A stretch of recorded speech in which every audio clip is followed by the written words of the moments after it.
Hello and welcome to the Wolves Report. I'm Ryan Leicester and thank you for joining us for episode 43. As usual, I'm joined by Nocky and Tyler, and this week we are delighted to be joined by BBC WM's Steve Herman. Tonight we're going to be talking about the Forest game, the Palace game, Wolves' potential new manager, taking your questions and looking ahead to Leicester. We've got about an hour. It's going to be a packed show, 2 games to cover, a few sad faces, a few concerns, but we'll try and find some positives. Maybe not on this show, but we'll try and find some positives anyway. So, Castanan buying back to the weekend, a win, a clean sheet. Forget the opponent, Steve. It was a win, wasn't it? That's all the doctor ordered.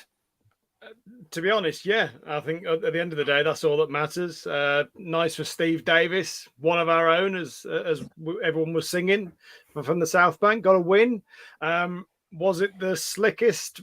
I mean, it was just a penalty, which I thought watching it, I have to admit that it was one of those penalty decisions, as the one against us was. If the penalty we got was given against us, I'd have been annoyed. But I mean, I didn't care because we scored it. And, extra fun for Nottingham Forest and their social media team, what they did before the game, that was always going to fly in their face, always going to backfire on them. And, we got the win. That's all that matters. Absolutely. Now, I know. Well, I know, Nocky, we've talked about this as we always do on social media, and the things that are said on there cannot be shared across this broadcast. However, as pointing out as blunt as it is, it was a win. And I've got to be honest, Nocky, other than not sort of being clinical in that first half, I thought the first half was an half-decent performance where Wolves were totally dominant. I thought it was pants, if I'm being completely honest with you. I mean, look, the priority was to win the football match, no question about that. But I wanted more. And the reason I wanted more is because when you're going into a game, an away game at Palace, I wanted us to build up that confidence. I wanted us to build up that threat and that the thought process that we could actually win a football match away from home, which we haven't done for 7 months. So I wanted a goal from open play. I thought if we could put a couple of goals past Forest, which I didn't think was an unreasonable belief, because I think they're a pretty dire team that are going to get relegated. But I wanted to see us really take the game to them. We won the match, but we didn't really beat them. We just got over the line. It was a penalty, and if it's not for Jose Sarr, we end up drawing the game 1-1. And I think in the cold light of day, when the players get home and sit back and think about it, I wanted them to think we're better than our league position, we're good enough to go to Palace and win. And I don't think they would have done that. I think they would have sat back and thought, we probably got away with one there. And I didn't want that lack of confidence to be carried into the Palace game, and that was my fear. So yes, we got the result, which was obviously very important, but I was disappointed. I thought that, again, it's not a game we dominated in midfield. I didn't think we looked particularly threatening. I thought on another day Forest could have had a goal or two, and for me, I was delighted with the result, but I was really pretty disappointed with the performance. That was 1 minute and 45 seconds before a negative comment. Everyone's going to be kicking off now. It's usually a lot quicker than that, if I'm being told. They're used to it, Steve. They're used to it by now. That is. Tyler, being the show's doctor, doing more our new fountain of optimism. What was your take on the game the weekend, Tyler, when Wolves won and got a clean sheet? Believe it or not, I probably am a bit more optimistic than Knocker. I'm sort of in between the two. Is that my headphones again? I think so, mate. Yeah. Even though you got a Dalek in your pocket, son. I was going to say, what's going on? No, it's Herman, BBC. He's got a Dalek. Brought one out. It's his weekend to look after him. Isn't it the 100 years of the BBC? Have you got a Dalek in there, Steve? We've got a Dalek in our reception. But anyway, moving on. Yeah, I'm sort of in the middle. I'm with you, Ryan. All I really cared about was 3 points. But I do fully understand where Knocker's coming from. It wasn't convincing. It wasn't very good at times. It's patchy, isn't it? I mean, did Forest look like scoring? I don't think so. And I think their penalty was probably as soft as ours. I agree with you, Steve. Who knows the handball rule anymore? I don't think anyone really does do their deep down. But all it matters, I mean, Forest got a good point at Brighton last night, kept a clean sheet. So although they are the league's fodder at the moment, you've still got to beat them, haven't you? And you can only beat what's in front of you. And yeah, it was job done from that perspective. So I'm sort of in the middle. Yeah, delighted with the result, but I totally get Knocky's point. It wasn't a great performance. It wasn't very good. And, I'm sure we'll come on to last night, in due course. I just feel we're very patchy at the moment. We play okay in spells. We can turn it on for 5 or 10 minutes, but then we can not see the ball for 10 minutes. So that's the biggest worry for me, is the sort of consistency in the performances or the lack of it. Yeah, well, absolutely. For me, and I know this is what we're on here, we all have different opinions. As I'm with you, Tyler, all that mattered on Saturday was Wolves winning. I didn't care how ugly it was. And I said that before the game. I wasn't fussed. And yes, I'd like the sprinklings. I'd like it to be dominant. As Nocky said, I would like the confidence of a few goals and a totally dominant performance to take into Palace. Not that we started the game terribly at Palace and didn't look like they believed. But for me, I could only just see getting a result. And the fact...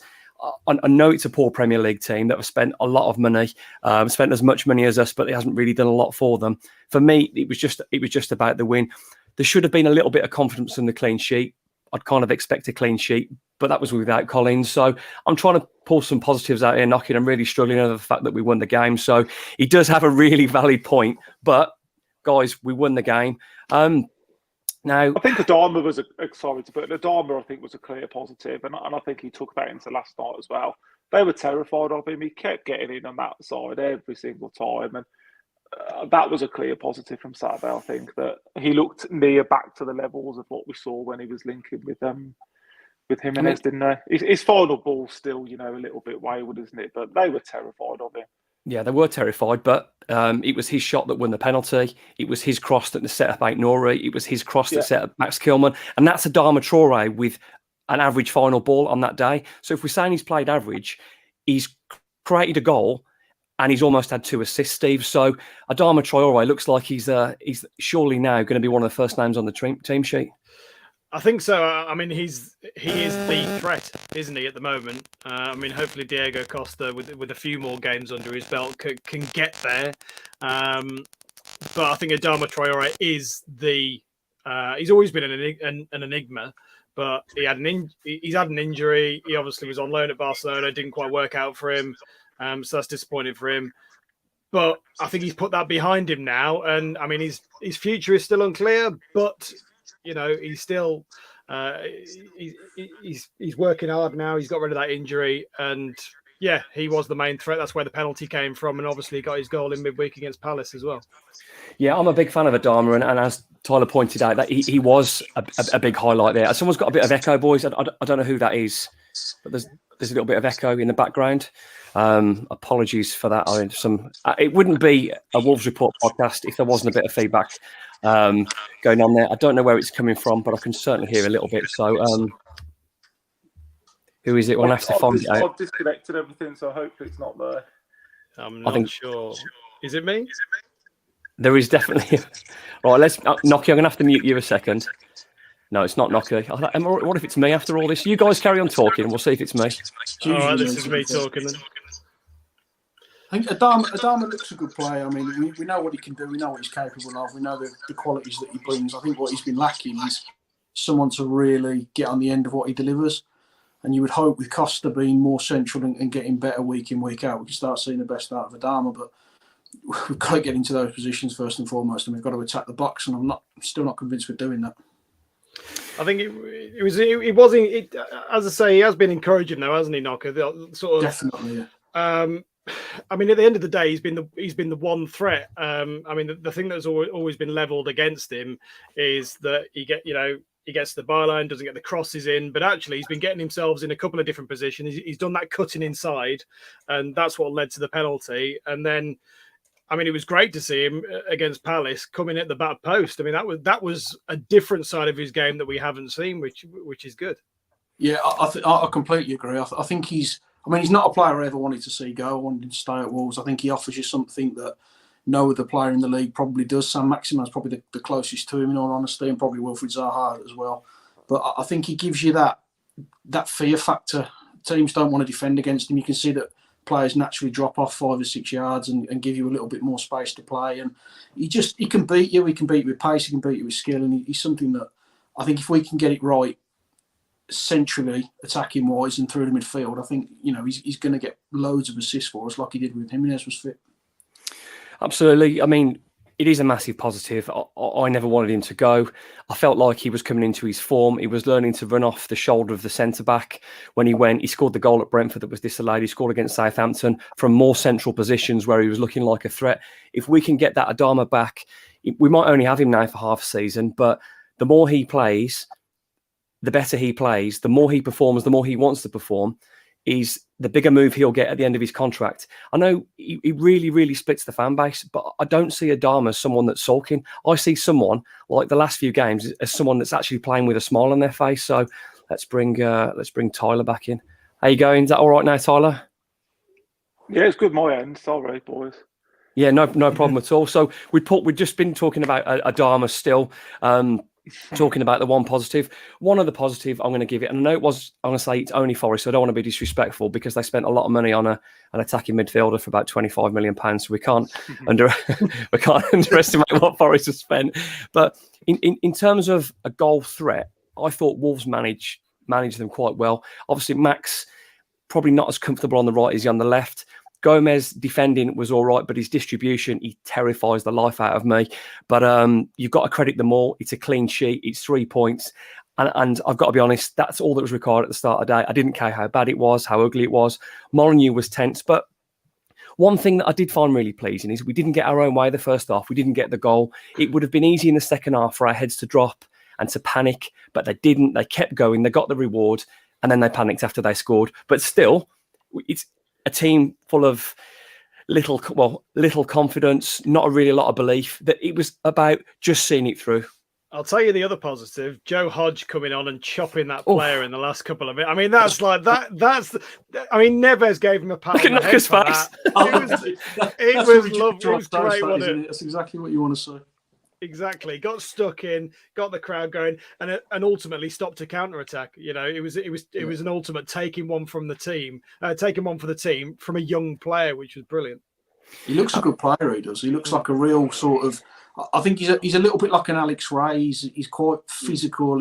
He'll put his foot in. He doesn't look fazed by it. I think he's going to be a good player. For me as well, to have the confidence. We've lost the ball. We're in injury time. We're under the cosh. We're not feeling it. To have the know-how to take the yellow card then. I mean, if it's against you, you're absolutely furious because you're like, oh, there's no place in that. There's absolutely every place in the game because you take the yellow card, you take the one for the team and you guarantee the 3 points. So to be... Who's doing that? Is that you again, Tyler? It's the beer buds he's got from Wish, isn't it? If it is, I'll and then I'll call it a day. It might be you, son. I'm not sure. It keeps the buds are going all over the place. Yeah, it might be you, Tyler. It's echoing back again, mate. Oh, Beale's been sacked already. He's not even been appointed. Oh no, he's muted himself and got stuck. Here we go. I can't believe what the live podcast. No, it is yours. Sorry, Tyler. It's just I've got nothing connected. It's just my phone. But if it's bad, I'll just leave you boys to it. I don't know what's going on with that. But if it's me, live, the joys of live podcasts. But anyway, this is episode 43 of the Wolves Report. We always record the show live to get your comments, interactions, and questions when it's live on YouTube, Twitter, and Facebook. So far, we're talking about the game, the win against the Forest the weekend, 1-0, with Steve Herman, me, Ryan Leicester, Nocky, and Tyler, and his just about. So yeah, move past that. Win, job done. Moving on to the next game. Now, I actually thought Wolves played better last night than they did against Forest. Now, that might not have been some achievement, but I actually thought the performance improved. I thought the addition of Traore in centre midfield made a big difference. Now, it's about taking your chances in football. In the Premier League, it's brutal. It's absolutely ruthless. If you don't take the chances, you'll get punished. You'll end up losing the game. That was a game, again, that could have gone either way. Wolves are a post-width away from being 2-0 at half-time. There's probably no way back from that. For me, Steve, I think Wolves were unfortunate last night. I think you make your own luck, but I think there's a game there that Wolves can count themselves desperate and lucky to have nothing, to come home with nothing from. Yeah, there was misfortune. I think the first half was the best half of football that we've seen this season in certainly some of the attacking play. I think first 5-10 minutes, I mean, they hit the post, so they can count themselves unlucky with that one. But after that, I think, we dominated the first. I was listening to the driving into work this morning, listening to the 5 Live podcast, and James Collins, who's an ex Palace, West Ham, and Villa, I think he is as well. He said, "Oh, Palace dominated that first half." I have no idea what half he was watching. For me, overall in the 45 minutes, Wolves dominated that. Costa should have scored. I'm sure he'll be kicking himself. No one's going to kick him because they'll be scared of him, but he'll be kicking himself for missing that. Not missing that, but he should have hit it first time. Alan Shearer said that on the in the punditry as well. So that could have been 1-0. Then we got the goal. What a goal it was as well. Podence, such a brilliant flick. That we haven't seen enough of that, but that is what he can do. That flick, never spraying it to the left-hand side, and the cross from Bueno.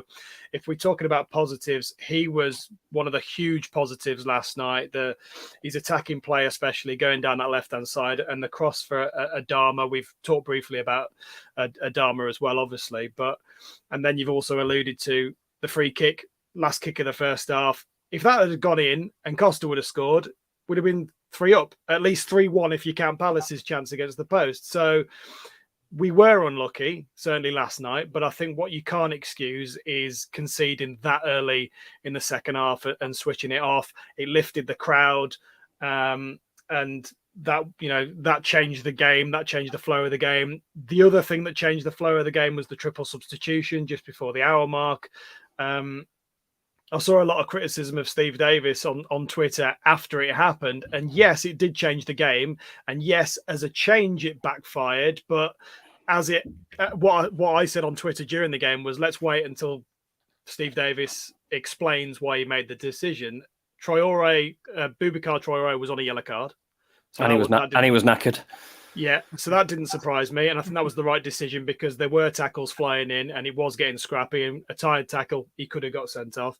Adama Traore apparently dealing with a back injury, so they knew he wasn't going to finish the game. And then the Núñez substitution, he'd had a knock on the head. So when you explain it like that, it wasn't a surprise, but it definitely changed the game. Absolutely, Tyler. I mean, we lost the game, and I try and be positive, but last night we went to Palace, and I was under the sort of feel that regardless of what happened, I was expecting a Wolves defeat. At the end of the game, I was frustrated because I feel like Wolves should have come away with more. If you're defending like that, you've only got yourself to blame. But performance-wise, I can't say I'm overly disappointed. I think frustration is the word to use because, like Steve says, rightly or wrongly, we could have been 2-3-0 up at half time, and I don't think we were brilliant. I think what James Collins alluded to, is it me again? No idea what's going on. Carry on. I think what James Collins alluded to was that they had a lot of the ball. They did have a lot of the ball in that first half, and I think you said it, Knocker, although we looked like we could have scored a couple, they did have the majority of the play. I thought they controlled the midfield, even though we had 3 in there and lots of legs. I still thought they had more of the ball there. I want us to attack like Crystal Palace do. Their 3 forward players are full of pace, full of energy. They don't stop. And I don't know. I think I was frustrated, but I don't think the performance was that good, to be honest. And yeah, if Costa scores and Podence gets a lot of stick, but I thought he actually did all right. Like Steve said, a lovely flick for the goal. He played Costa through 1-on-1 first half. He gets a lot of... He creates a lot of chances. He puts us in good positions. He gets a lot of criticism. I'm not sure why, really. Just because he doesn't run 100 miles an hour and beat 3 players. But he's very clever and he's very technical. The goals we conceded are shocking, aren't they? We can't keep conceding goals like this. The last thing Steve Davis will have said is keep it tight first 5-10 minutes, and we concede after less than a minute. There's no excuse for that. Semedo's come in for criticism, rightly so. I think he fell asleep for the first, and he didn't really work hard for the second. But I think I agree with you, Ryan. Frustration was how I felt, after yesterday. Nocky, I mean, you might have a different point of view. I know, again, I mentioned what goes on in the group chat and how angry he was. I just thought I'd leave the group chat alone last night because it's a long time to think about after losing to Crystal Palace in that con. But let's talk about some positives, as we said, before we talk about anything else. Let's talk about Hugo Bueno.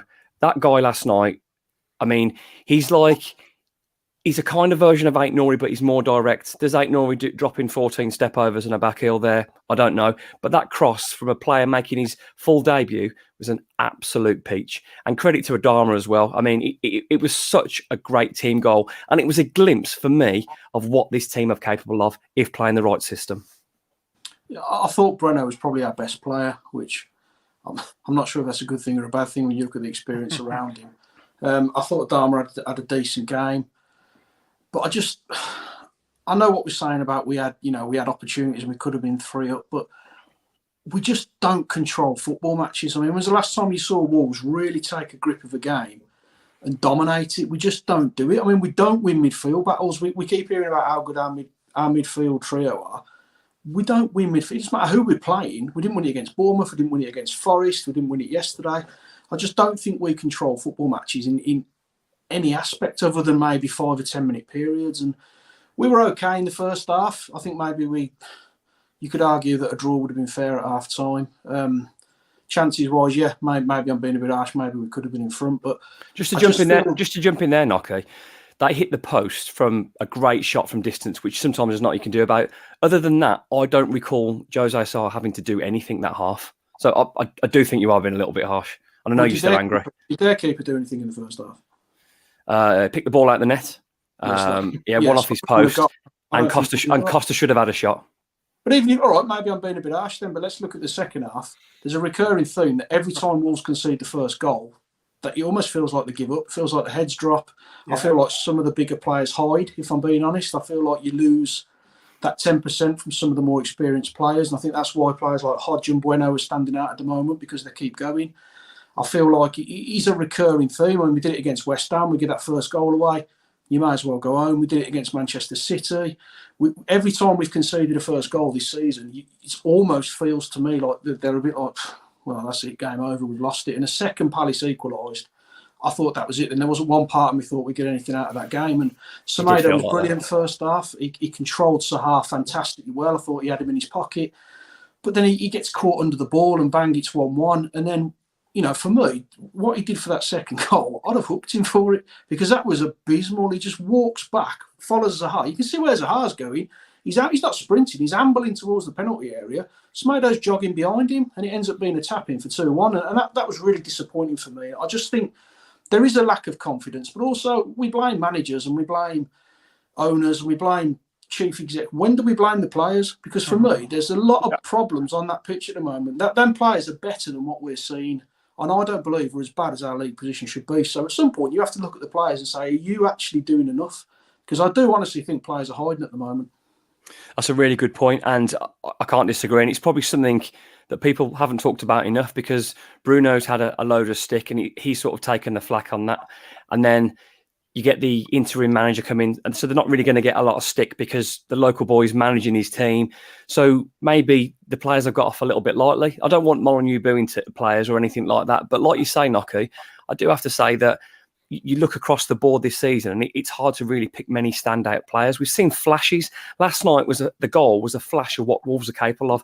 Back to front, lightning quick, bang, bang, bang, cross-header goal. It was a brilliant goal. That was an old Nuno kind of goal. The way we broke from front to back really quick. You can't live with that kind of stuff. And I think this season, I am going to kind of blame Bruno a bit. It almost looks like they've been coached within an inch of their life. Like they've been so set in a way. And so, or if this doesn't pass, come on, start again, recycle the ball, boring, slow. The team's reset, don't cross it in, try something intricate, lose the ball, start again. And that's happened week in, week out. Go on.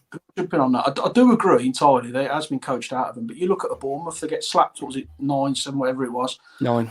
They're bringing a new manager, and suddenly all of that doubt goes out the window. How many times you see a club sack a manager? It doesn't matter who takes over this interim. You see an instant uplift in the team because they drop all of that baggage they were carrying. But I haven't seen anything different. And what Steve said about the subs, I think, is bang on. The subs needed to be made. My argument would be, did they need to be made at exactly the same time? Because I think changing 3 together completely took the wind out of ourselves. I think maybe for me, I'd have took Costa off first and then maybe put Hwang on or Guedes, because we haven't really got anyone else, have we? And then I maybe would have staggered those substitutions slightly. But I don't blame Steve Davies, because I think we're having more of a go under this, in the last couple of games, and we have done probably all season. But I do think that there is an element of they're feeling sorry for themselves, and there's definitely an element of hiding for me. I was just sorry, Ryan. I was just wondering, is there an issue with fitness? Because we're hearing a lot about, oh, this person can only last this long. Why? And this person can only play that long. And you mentioned about, obviously, we lost it in the second half because we got overrun. Tyler talks about the attacking play, Elise, Eze, Zaha. They were fantastic. They ran at us. They caused problems with their pace, their trickery in that second half.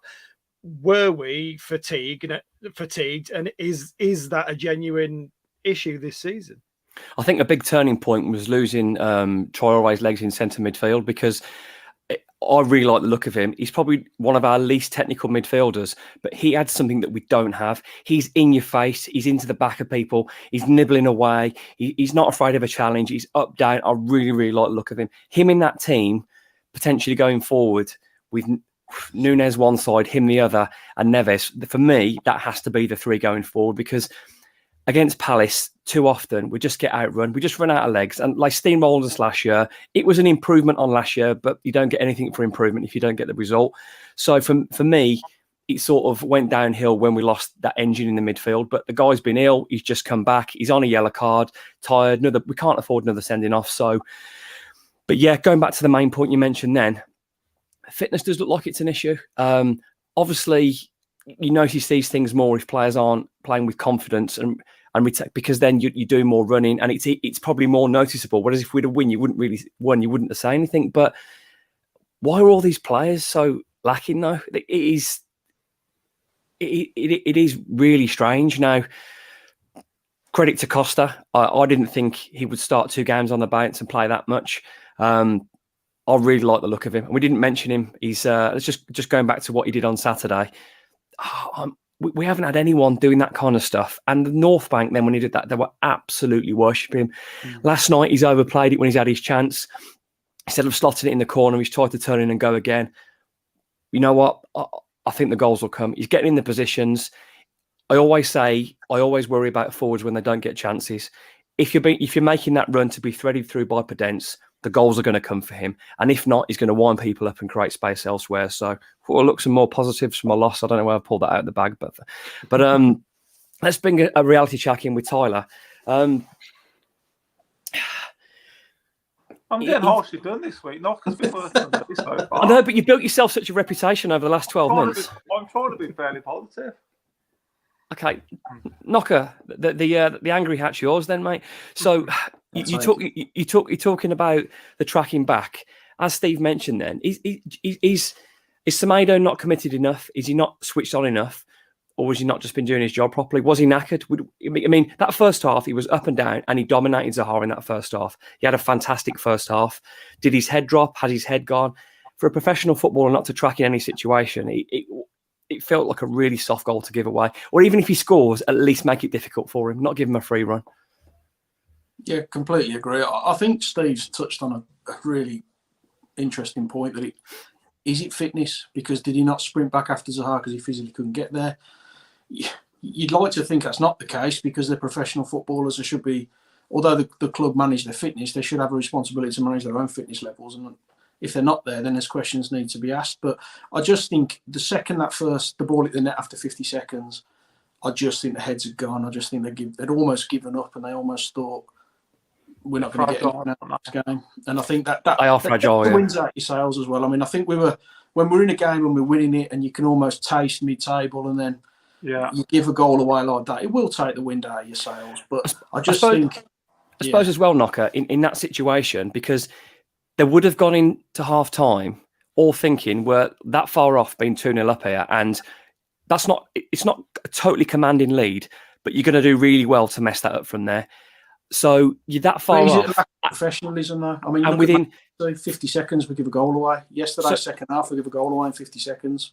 Yeah, so we're 3 or 4 inches off being 2-0, and 50 seconds in normal playing time later, it's 1-1. So the turnaround in that time psychologically for a team that's quite brittle, I think was a tough one to take. And I agree with you, boys. I think after I think after that equaliser went in, unfortunately, we've just been. It's the way the team's been set and what we've become used to this season. We almost felt like there was. We only thought thing was going to happen. Now, this is definitely going to split opinion, but we need to talk about it. Now, I've seen penalties given for a lot less, and I remember Jao Moutinho away last season at Man City, and I'm pretty sure he only it barely hit his sleeve of where the top of his arm was. But last night, I don't see how that wasn't a penalty. And you know what? I've quite often got my Wolves tinted glasses on, but I've seen so much penalties given like that at big clubs, at their grounds, again and again. When Wolves are away in London, I sound like Neil Warnock now. This is London, you know. But I just don't understand. Where's the consistency? It's one rule for one rule for another. I don't mind if it's not a pen, but it can't be a pen for anybody. But if it's a pen for someone, it has to be a pen for us. And we're going over this again and again. Tyler, do you agree or not? Do you think it's a penalty? Yeah. I'm feeling queasy, Ryan, because I fully agree with you. Wow. For me, it's a stonewall penalty. I can't see any reason why it's not a penalty kick.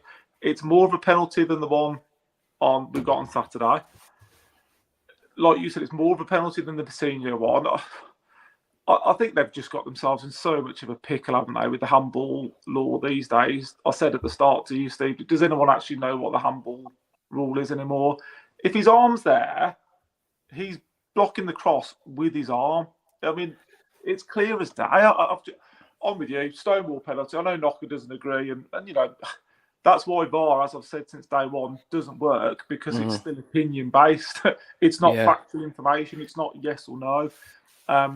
But for me, penalty all day. And like you said, you get your 2-2, you go home with a point, and you're happy then. I've absolutely taken a point before. Nocky, tell me why it's not a penalty.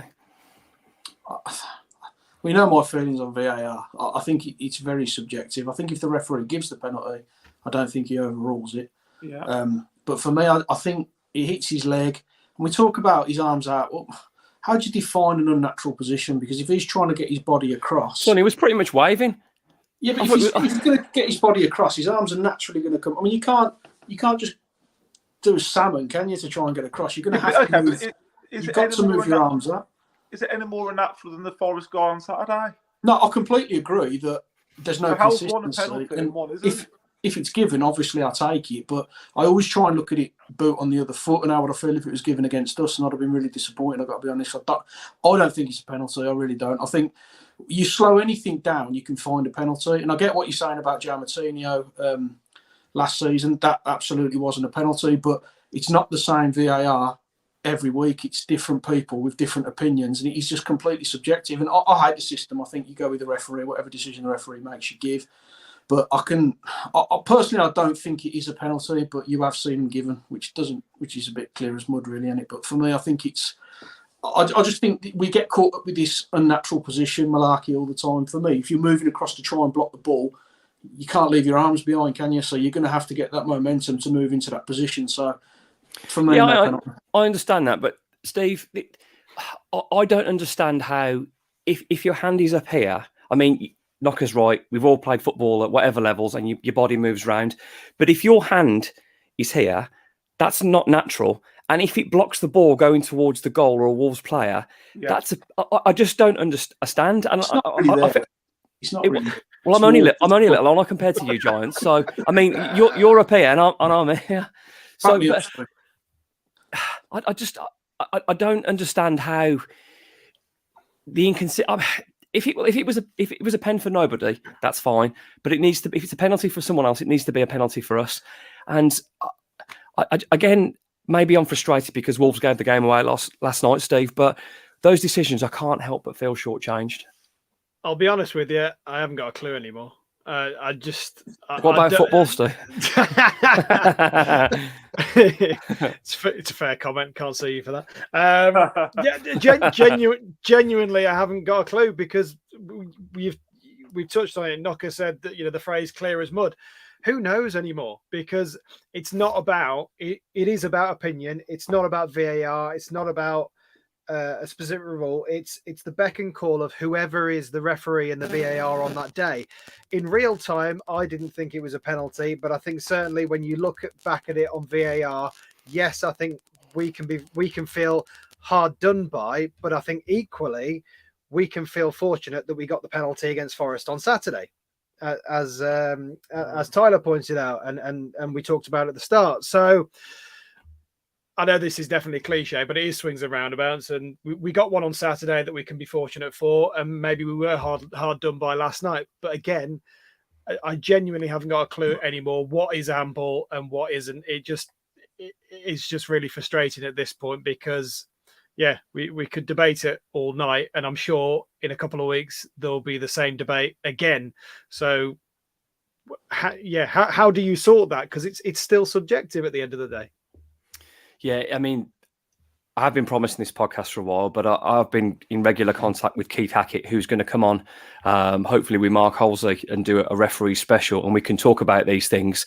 So obviously, two ex-Premier League respected officials, gone as high as you can in terms of officiating. So hopefully we can bring that podcast to you soon, where we can get both the retired refs and the team together for a show, which I'm sure will be really enjoyable, and I'm sure you'll get your questions in. But this is episode 43 of the Wolves Report with me, Ryan Leicester, Mark Knott, Chris Tyler, and Steve Herman.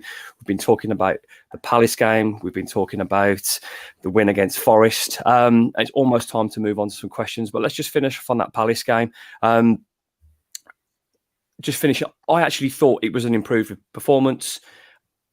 I feel Wolves are masters of their own downfall. I think Costa probably should have scored. I think defensively, Semedo's got to look at himself once, if not twice. He'll know that today. I'm sure he'll be disappointed. But I didn't actually think Wolves gave Palace that much, to be honest. They took the chances they had, didn't they? Would you say that's fair, guys? Or it's not like we're talking about a team absolutely peppering Wolves. We're talking about a team that had a couple of good chances and finished them. Yeah, they didn't have a bucket load of chances, and I think it was more to do with Wolves switching off at certain moments, and we talked about the triple substitution, but we have also talked about that there were reasons behind those in defence of Steve Davis. I think I am more leaning towards glass half full in that I think there were positives from that game. We've got 3/4 of a pint here, Knocker. Yeah, I think there are positives that we can take forward from it. I think the way it ended and the way that we dropped off, that's certainly the negative that we've talked about. We dropped off in the game. That's the disappointed thing. That's the frustrating thing. But I think when you look at the whole 90, I think there are positives to take from it. So there's a rare positive for you. Absolutely. Well, it's nice. One last positive from the game, and for me, Wolves' most dangerous player of the last two games, and probably created our only chances over recent weeks, Adama Traore. Never have I seen a player split a fan base as much as Adama Traore, and I don't get it. Scores a great goal last night. His run in the build-up to the free kick for Neves, his free kick was fantastic. He won the penalty the weekend. He created chances before that. I hope Adama Traore's directness, and he's in the team for a long time. I hope he stays fit, because I personally think Wolves are a much better side for him in it. And I'd love him to sign a new contract. I don't see that, but we look across the line at the moment. We look at the other forwards, who's taking responsibility, Podence, again, he gets a lot of criticism. He's quite intricate. He does create a lot, but he often frustrates with trying to backheel it and flick it every 13 seconds, which is infuriating. However, if he cut that out of his game in the the defensive third, and did it in the danger zone, like he did last night in a counter, Wolves have got themselves a potentially very good player, if you can find that consistency.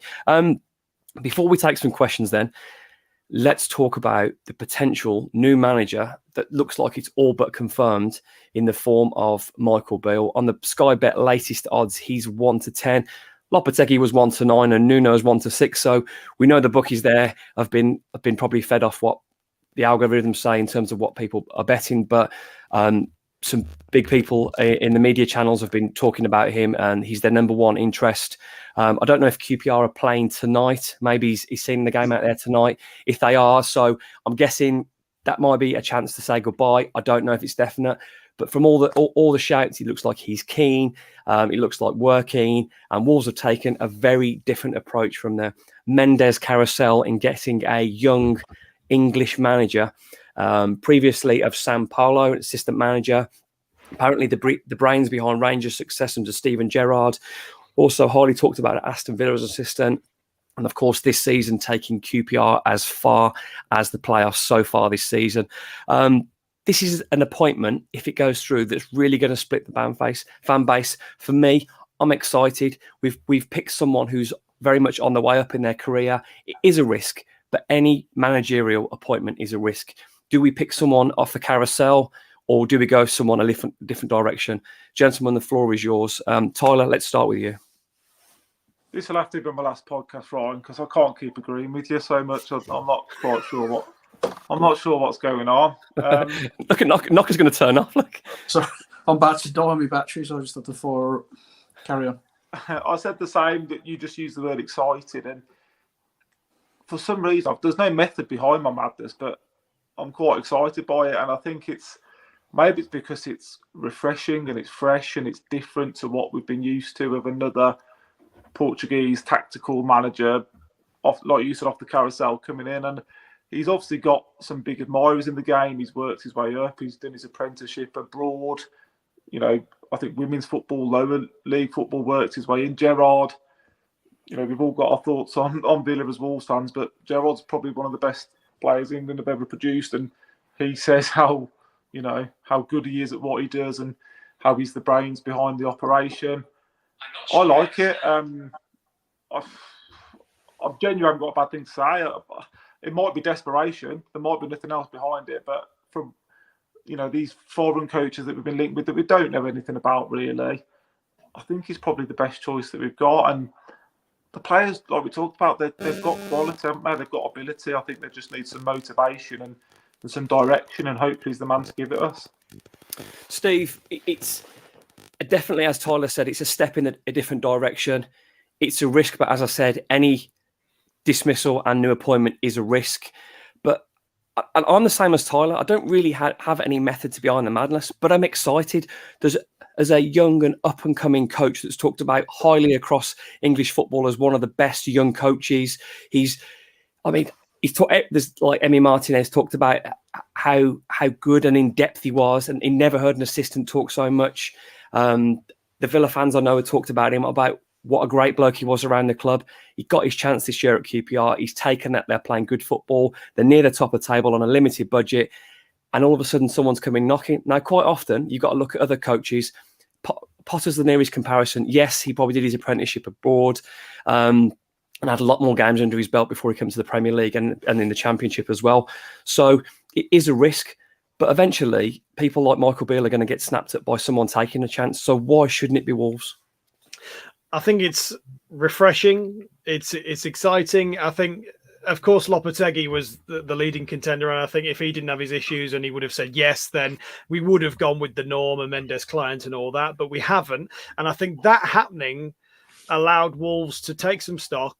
And we've taken our time, and we have actually done, for the first time in years, a proper process. I think the last time there was probably a process like that was when we appointed Kenny Jackett in the League One season, when ironically Steve Davis was the other contender.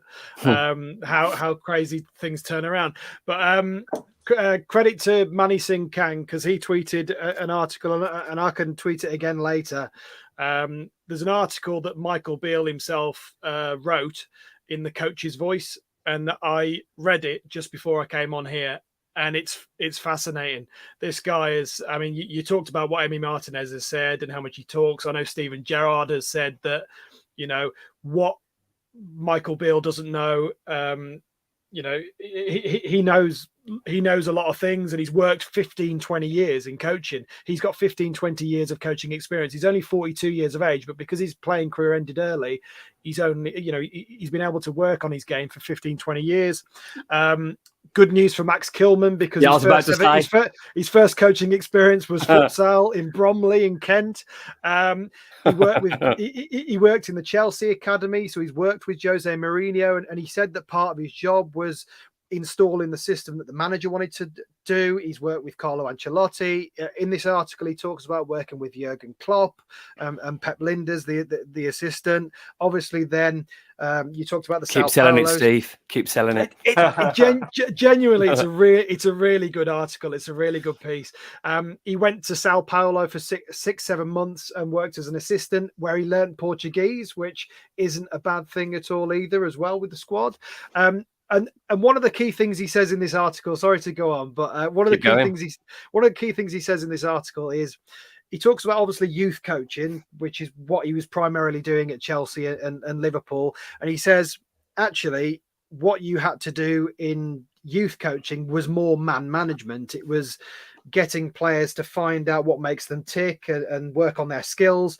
But when he went to Sao Paulo and then Rangers and Villa with Steven Gerrard, it is more the tactical side. And he said he'd been working on that for years and he was desperate to give it a go and try it. And again, going back to the quotes of Emi Martinez, Steven Gerrard, it sounds like, it sounds like certainly a Villa and what he was doing with Gerrard is that Gerrard was sitting off on the sidelines of the training pitch, and Michael Beale was in there doing most of the work, to be honest. And I think Gerrard was relying on his reputation and his leadership. And we've seen how Villa have fallen away slightly this season without Michael Beale there. All in all, I think you can tell genuinely I'm intrigued. I'm excited. I think it's refreshing. And I never thought about the Potter thing. Obviously, very different kind of paths, but same sort of mentality, approach, young English coach. So, yeah, why not? Why not give it a go? And QPR are 2-0 up at half time as well. So it's not it's clearly not distracted him. They've scored 2 goals, Steve. What's that? Ricochet asked what formation does he play? This season he's been playing an attacking 4-3-3. So I'd say Wolves probably have a decent amount of players to play that formation.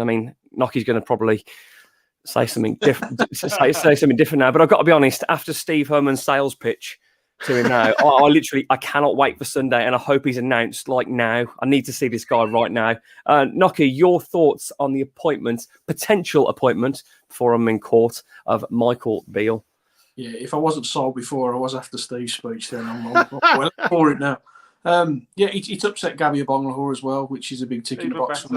Yeah. The Villa fans themselves, I've got a couple of good mates who are Villa fans, and they were kind of hoping he might take over from Gerrard, because obviously things are going a bit downhill there. So I think you can gauge it by the people he's worked with and the opinions of other people within the football community who've had a close relationship with him, and I've not heard anything negative. I'm sort of with you. I don't know a lot about him, but I'm really excited about the potential of him coming in. I think he might just offer us something that we've been missing, which is a little bit of steel in the way that we play. My concern, perhaps, if I had one, was that we've got a very continental squad. So he's going to have a lot of work to do to try and bring into what he likes to do, really, into the shape of our game. But from what I've seen of him, the way QPR play and then the excitement around him and how upset their fans are that potentially they're going to lose him, I'm all for it, absolutely. I think it's an opportunity for us to do something away from the norm. When you look at the list of who we were linked with, if you take Lopetegui out of it, there's absolutely no one on that list I really looked at and thought, that's the guy for us. So, yeah, let's give this a go. And if he was foreign, we'd be all over him, wouldn't we? But the fact that he's in the Championship and he's English, we're kind of taking a step back. But no, I'm all for it. Let's give him a go. Absolutely. There's a lot of people, and I understand what people are saying. I tweeted about earlier on, what about his experience? He's only had this amount of games.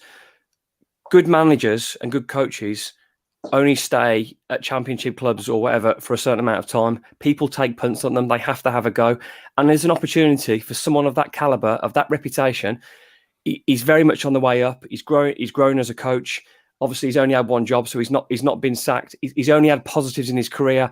He's seen the teams he's been be successful, particularly at Rangers, where he's highly talked about there. Rangers, again, he's been touted with that job. If it's Van Bronckhorst doesn't improve things there, he's been talked about to be the Rangers manager. Not only that as well, we talk about Southampton, Villa. These teams as well are talking about teams who soon may depart from their manager. So people like Michael Beale will get snapped up. So why shouldn't it be Wolves? I'll be absolutely delighted. It is a punt. It may end up with egg on our faces, but It's a massive opportunity for him. Only half a season in with a job, coming to then getting done so well to be offered the keys to a Premier League ground. Absolutely fantastic. I'm excited about it, and I think this is a refreshing direction for Wolves. So if it is Michael Beale and it does go through, I have to credit Wolves for this. It's probably gone on longer than I'd wanted. But there's some questions about Lopetegui coming up as well. But guys, I can't help anything be excited because it's a new manager with fresh ideas. It sounds like everyone's got praise for him. I haven't read a negative thing. Earlier on, when sort of the news broke from the Athletic, I looked at a couple of YouTube videos on him, and he talks about his time. I think he was at Rangers. He talked about his career, where he started off.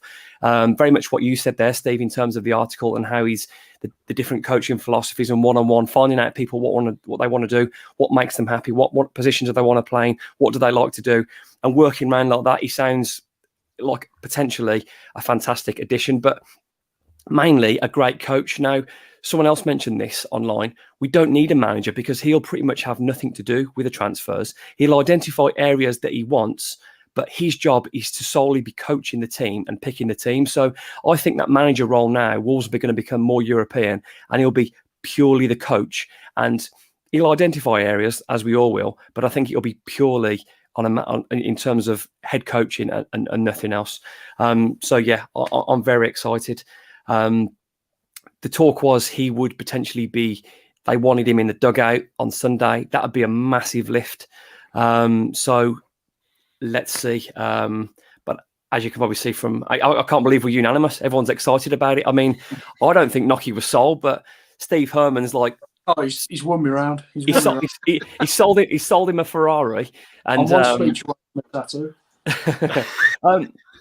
Moving away from Sir Michael Beale of Wolverhampton, let's take some questions. We've got 4 questions this week. Thank you for your questions as always. You put them on Twitter. I try and filter out as many as I can to get onto the show and give one each to the panel. Let's start off. A few of these overlap, but I think they're quite important. Richard Holmes asks, what can be done about Guedes? Too expensive to leave out or too poor to play? Steve Herman, you can have that one. Thanks. You're very welcome. It was Nocky's turn last week. At the risk of sounding like Bruno Lage did, I think they do need time because I saw a similar comment earlier about Nunes saying how is he different to Dendoncker? That's the next question. We'll keep that one. Oh, there you go. Because I think it's a bit harsh because I think, they have only just arrived. I mean, we're going back to Bruno Lage here very briefly, but I think Bruno Lage was causing himself problems using that as a constant excuse week in, week out, saying they need time, we need to work. But I think there is an element of truth in that give them time. You can tell I'm trying to be positive because on the negative side, what I would say is, I mean, I tweeted it in the Chelsea game when Joe Hodge came on for Guedes. We saw more from Joe Hodge in that second half than we saw from Guedes in any game he's played this season. It is concerning. And when he came on against Crystal Palace, he was pretty anonymous. So the positivity has stopped here. But I do think it's fair to say give him time. I know. I've been beaten down. I need to read another article about Michael Beale to get that. And we need to hear all about it. Oh, it's I've got it right here. It's brilliant. Anyway, no, on Guedes, I do think it's fair to say he needs time, but I am yet to see the impact that he's been brought in to do. I think Nunes more so. I think that there are aspects of his game we've seen, and I think he will get better. In terms of too expensive to leave out, too poor to play. I mean, there could be an element of that. I don't think Wolves is the type of club that would put a pressure on a manager to say you've got to play him because we've spent this much money on a player. I don't think that would happen. At the moment, it sounds too poor to play is a bit harsh. But at the moment, he's not having an impact. So I don't think he does get in the strongest 11 at the moment. Again, it feels like he's one of those players, for whatever reason, he's struggling with his fitness. like the game at I think it was Chelsea when he had a really poor game. But if you read the reports that were on Twitter, the guy wasn't even fit enough to start, but they played him because we had so little options. So is there an ongoing fitness issue that will hopefully now be resolved? I don't know. Thanks for your question, Richard, and thank you for your answer, Steve. Next question, it sort of overlaps. This one's got you written all over it, Nocky. We've spent £100 million on players. How many of them are living up to the price tag? Thank you, Jeremy Skidmore, for your continued contribution. I think Nocky, how hard or gentle are you going to be? I'm kind of with Steve. I mean, if you judge them purely on recent performances, none of them are living up to the price tags. But it's very early, and we're not playing very good football, are we? So I think until they get fully settled into the team, you're not going to get a decent balance of it. I thought Goncalo Guedes looked good the first couple of games he played, and then that confidence eked out of him. I think Nunes has had moments where you see real quality, real class, and we run against Chelsea where he beat 3 or 4 players, and there's moments there, range of passing, but he's not impacting games the way that I think we hoped he would at this stage of the season. Obviously, we spent 15 million on Sasha Kalashnic, and his leg fell off after 45 minutes. So we're not going to see his quality. So I think we've potentially thrown a little bit of money away on him when there was other options. I'm not saying you always dip into the Championship, but you've got Ben Brereton Diaz you probably could have picked up for the same money, who's going to get you goals. And I don't know, I think maybe we're going to catch a cold on that one. He's got a bit of Stefan Meyerhofer about him. But other than that, I think we've got to give the rest of the signings time. I don't think we can fully judge him on the performances we're in at the minute. Because if you were going to judge the whole squad by current performances, I think there's only really 2 or 3 you'd look at and think that they were halfway decent Premier League players. So let's judge them after the World Cup when they've had a couple more months, and we can make a proper assessment on them then. Yeah, absolutely. And I hope we can find a system that suits some of this new talent, because there's no doubt in my mind that we have signed talented footballers. I just think we're way off finding a system that's helping them blossom, and also on the process we need to find their confidence for them enabled to blossom. So yeah. Next question, as Steve hinted about, has got you written all over it, Tyler. So and we talked about this as well. Matt Wolf asks, is Nunes any more effective than Dendoncker was? What a horrible question that is, Matt. Tyler? No. I'm only joking. If you remember when we signed Dendoncker, it took him 6 months. I reckon it was 3 to 6 months before he was integrated into the team and he started playing. We had the luxury of time then, and like Steve and Knocker have both alluded to, we don't have that at the moment. These guys have been signed, they've been thrown in, and we're hoping, they turn into the players we all want them to be. If you'd have just landed off Mars and had a look at the 2 of them in their time in the Wolves shirt, you wouldn't notice much difference, really. They've both got a good engine. They both get up and down the pitch. They both don't really look like scoring when they're in the box. But on with Knocker, he has shown signs of genuine quality, I think. And I think he will be a top player. And I think he's the one I'm the most hopeful on. Again, there might not be too much method to the madness, but he just looks a player. Sometimes you can just tell a player, can't you? Was it Southampton at home, his debut? He had 3 or 4 players around him. He's comfortable with that. He's comfortable receiving the ball. He can spin away. He's got the turn of pace. I personally think he'll be a top player. However, it's a great question, and we do need to see more from him and the rest of them, like Mark said. Absolutely. Great question, Matt. And great answer as well, Chris. It's about time I took a question, I think, so I'll take this one. Vorney, why didn't we have a replacement lined up to step in for Bruno with decent fixtures coming up? I think we talked a little bit about this last week. I think Wolves had all their eggs in one basket. It was Lopetegui or nobody. And until Lopetegui said no, I don't really think they'd looked any further than that. Now, that's only my guesswork. There's no knowledge there on that. But I don't think a manager goes into 1-9 without lots of people believing he's going to get the job. So it is with like a lot of things that Wolves do recently. It seems to be heavily reliant on plan A, and there doesn't seem to be a lot of plan B. However, if Lopetegui's unfortunate, horrible circumstances mean there's an opportunity for someone like Michael Beale to come in, it might have been a blessing in disguise, because Wolves may have picked themselves up a brilliant young coach that they wouldn't have looked at previously. Do I believe that Wolves would drip feed certain sections of the media to put the feelers out for what they like? I think they would a little bit. I think they overly probably care about what people think, but I do think they'd be interested to sort of, let's see this name, that name. Would you agree with that, Steve? I think that happens in football, doesn't it? That sort of thing. I think all sorts of things are drip fed all the time. Rumours of players that we're never going to be linked with are drip fed. I think Pereira in the summer, who ended up at Fulham, we were linked with him for a long time. But I think looking back, I don't think that was ever the case and was ever going to happen. So yeah, I think that might be the case. It's in. I always rely on. I always think if John Percy says it, then it's if it's a Percy bomb, then and it's come from that direction, then there's something in it. I think the interesting thing is going to be if it is Michael Beale, because there was quite a bit of shockwaves about Rob Edwards being interviewed, but there was also the sort of sidebar that maybe it wasn't for the manager's job; it might have been to be part of a setup. Could Rob Edwards be part of that setup? I could see something like that working. Jao Moutinho as well.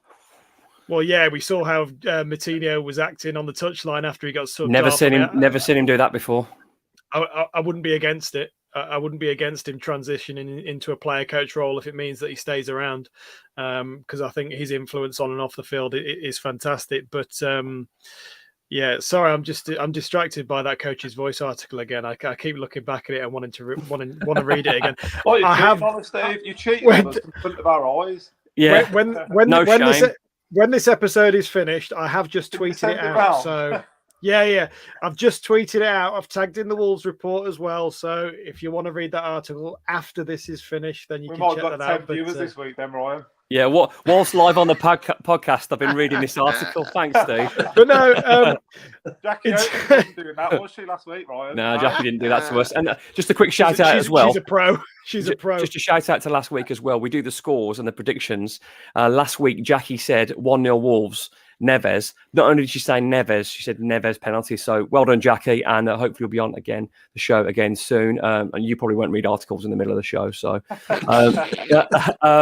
last question, and this one is for the group. It's a really good question as well. A bit of a tactical question. Sean Smith, good evening, Sean. How do you get the best out of Neves and Núñez in the same team? We'll start off with you, Nocky. Ooh. Just reading that. Sorry. He's on Pornhub. I think you have to. I think if you're going to get the best out of the two, I think you play him as a two. I think you go 4-2-3-1, and you gave him a little bit more freedom to roam. In a 4-3-3, I think one of them has to push wide, which kind of negates what they can offer. So I think if we're going to get the best out of them, for me, it's 4-2-3-1 with those two in a kind of holding and attacking pattern between the two of them. I think they can feed off each other.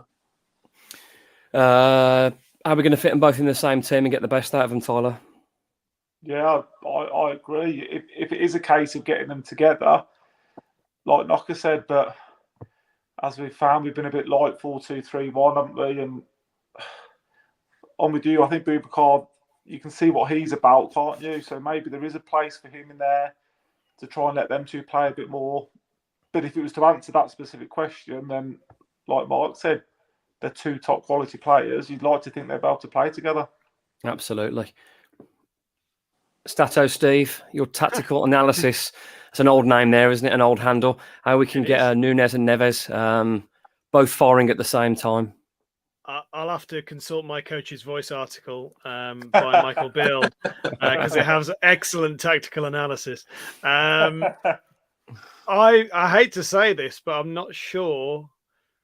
I mean, you know what I'm going to say, but in January, I don't know whether we're going to have to worry about whether we have Neves and Núñez in the same team or not. So if it is a problem that we've got to worry about, then it's only for, and this is crazy because there's 4 games before the World Cup break, something like that. So we've probably only got 6 games to worry about it. Sorry to throw that in there. But genuinely, I do wonder if that's the thing. But I think Knocker's right with the 4-2-3-1. Them playing as as the two, and I think they can interchange. I think Núñez, we have seen spells where he can drive forward and he can stride forward with the ball, and Neves, I don't need to tell everyone what Neves can do. We know that. So I think if they're going to work together, it is better in the two sort of starting sitting deep, but alternating the different roles that they do. But like I said, sorry to be a doom merchant to throw that in, but I don't think it's going to be an equation we need to worry about long term. And Thanks he for bringing started so positively. I mean, you dropped in the early sales pitch. The show was absolute flames. Then you've done this to us. So, moving away from Steve Herman's misery, let's just look ahead now to the weekend against Leicester.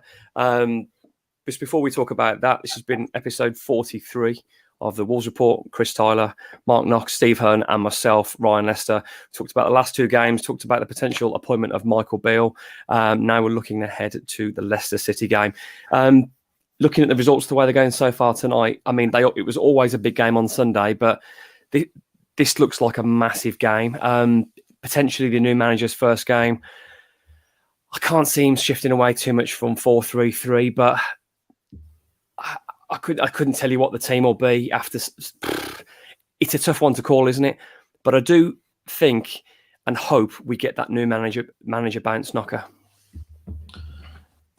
Yeah, I mean, how much of an impact is he going to actually have? I mean, he's not going to come in today, is he? So you're talking tomorrow at the earliest. So I'm not sure he's going to make too much of an impact. I'd be surprised if he's even in the dugout for that game.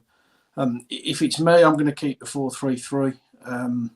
I'd put Johnny in for Semedo because I think that we can expect a bit more pressure down the right flank. So I'm putting Semedo down there.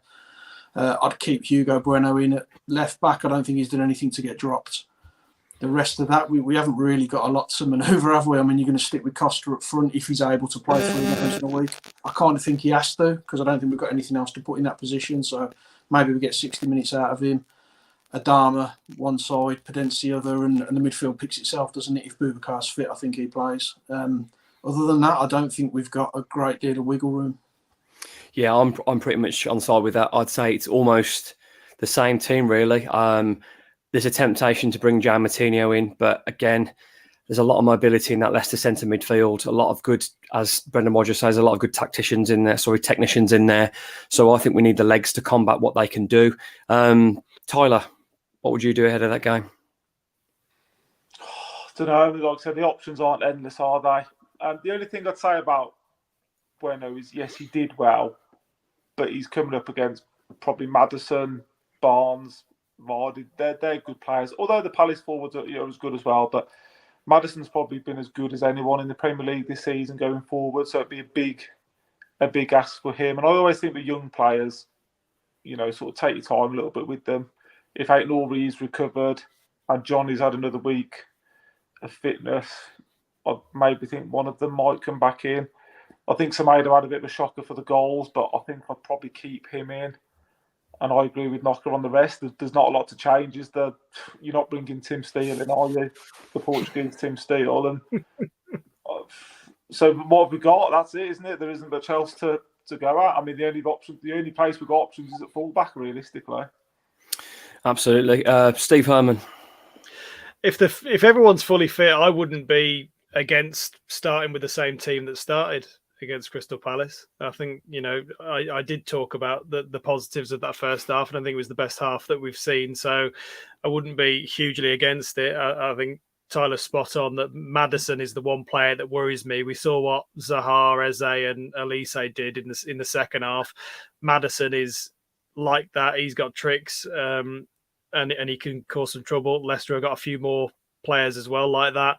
But at the end of the day, aside from that win against Forest, that they've been lacking in confidence, and Wolves at home should be going into this thinking we can get something out of this. I think focus on more of what we saw in the first half and focus on the fact that the last home game we got a win. I think we need to go into this with confidence. And I think whether Michael Beale is there or not, I think that will give people a lift as well. And, if Steve Davis is still in caretaker charge, he'll probably think this is probably my last time to be caretaker charge of my boyhood team. Let's go for it. lads. Let's go for it and let's get a win. So I think I think that it will be a largely positive atmosphere, and I think Wolves can take that on and get a win. Yeah, absolutely. And I think for as good as Leicester are going forward, the reason they're down the bottom this year is because of their defence. I think they've struggled on set plays. I think they've been bullied a little bit, and we've got no better man than Diego Costa, who again I talked about earlier on in the show. The lift he gives to the fans. For me, it isn't going to be long until Traore finds him one of those crosses, or now we just cross it to Traore because we didn't know he could head home like that either. So great stuff. Right then, it's the favourite part of the show. That only, I think Tyler, you got one correct score this year, didn't you? Did you get the Chelsea score right, Tyler? And Jackie got one right as well. So Knocker, we need to up our game. And Steve has the right son, don't worry about that. Oh, well, it's just me then. Oh, someone's keeping count, are they? Oh, he's got his spreadsheet out. Put your toys away, son. How about that then? Right then. As Knocker seems to know it all, your first score and prediction for Leicester City and Wolves. I'm gonna have to give two, one with and one without Beale. Oof. I think if we've got Beale, 1-1. If we haven't got Beale, 2-0 Leicester. James Maddison for the 2-0 and Diego Costa for the 1-1. Well, no wonder he's got more right if he's having two picks. Yeah. Next week, I want 3 goes. I think you got to though, because it's a different atmosphere if he comes in. If it all falls apart and he says, no, I'm not coming, then Tyler, let's the grown-up speak then. Just give me one prediction, mate. 2-1 to Wolves. Adama Traore. Nice. Steve Herman. I'm going to go with 2-1 as well, but I feel pressure after Jackie Oatley last week got a spot-on prediction, even the goal scorer and the penalty. I feel like I'm going to have and the method of goal as well. Yeah, so I'm going to go for right-wing corner headed in by Collins. We won't take it short. Did you say corner, Steve? Yeah, right-wing corner. I don't fancy your chances here, mate. Leicester can't defend. Leicester can't defend set pieces. Ryan just said haven't it. put in a decent set piece for 5 years. Breno, so what you say? What's saw scoring? Breno can deliver across. Wolves to win 2-1. Collins header from a corner and Diego Costa. Lovely. Well, as usual, I'm going to keep it simple. It's my show and I can't be having Wolves losing. So I'm going to go Wolves 1, Leicester 0. And Mr. Costa to open his account for the mighty Wolverhampton Wanderers. This has been episode 43 of the Wolves Report with Steve Herman, Mark Knock, Ian Beale, and myself, Ryan Leicester, of the Wolves.